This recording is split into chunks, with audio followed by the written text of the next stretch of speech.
সোনামুখী কালীর দেশ। সোনামুখী কালীর অনেক গল্প আছে। এই সোনামুখীতে আজ আমাদের নূতন ভোরের প্রতিনিধি বিকিরণ মেটে আপনাদের সঙ্গে থাকবে কালীর দেশে কালীর গল্প নিয়ে।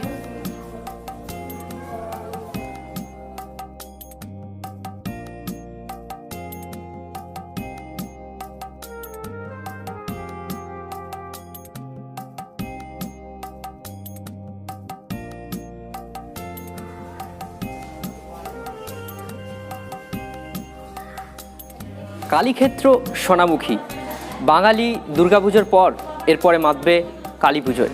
সোনামুখী শহরের বিভিন্ন ছোট বড় কালী চারিদিকে ছড়িয়ে ছিটিয়ে আছে। তো আজকে আমরা জানবো সোনামুখীবাসীর কাছ থেকে মাইতো কালীর ইতিহাস সম্বন্ধে।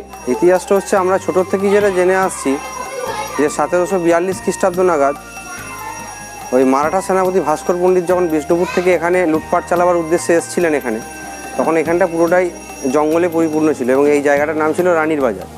এখানে এসে দেখলেন একটা তালপাতা টাটের মন্দির, সেখানে দুপুরবেলা মানে এখানে মানুষজন আসতে ভয় পেত আর কি। তা তখন দিবা অপরাহ্ন সন্ধ্যের সময় কোনো একজন বৃদ্ধ এখানে মায়ের ঘটের সামনে প্রদীপ দিয়ে হাঁড়ি কাঠের সামনে যখন প্রণামরত হলেন, তখন তাকে খাঁড়া নিয়ে কাটতে উদ্যত হলো ভাস্কর পণ্ডিত।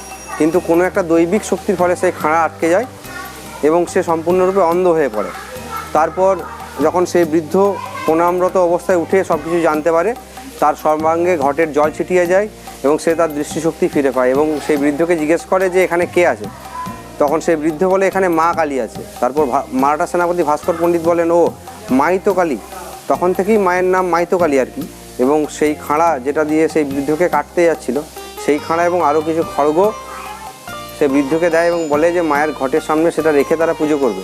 এখনও সেই ঘটের সামনে সেই বর্গীদের দেওয়া খাঁড়া রেখে আমরা পুজো করে চলেছি সারা বছর। এবং এই পুজোর একটা বৈশিষ্ট্য হচ্ছে সারা বছর আমাদের ঘট পঞ্চমণ্ডী আশ্রমে বিরাজমান থাকে।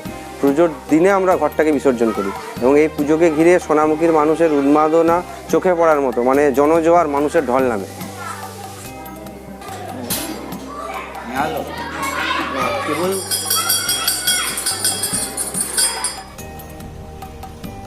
আমরা আদালতের নির্দেশের পরিপ্রেক্ষিতে ভারতবর্ষের মানুষ আমরা সবাই আমরা আদালতের নির্দেশ মানতে দায়বদ্ধ। সমস্ত পুজো কমিটির দায়িত্বশীল কর্তা ব্যক্তিরা, পুলিশ প্রশাসনের লোক, সিভিল অ্যাডমিনিস্ট্রেশনের লোক, আমরা পৌরসভার সোনামুখীর দায়িত্বশীল নাগরিক সবাই মিলে বসে একাধিক মিটিং করে সর্বসম্মতভাবে সিদ্ধান্ত নিয়েছি আমরা যে আদালতের নির্দেশকে সম্পূর্ণভাবে মান্যতা দিয়ে আবেগকে এবার চেপে রেখে আমরা নিষ্ঠার সাথে মায়ের আরাধনা নিশ্চিত করে করব, কিন্তু উৎসবের অংশগুলোকে এবার আমরা বর্জন করব।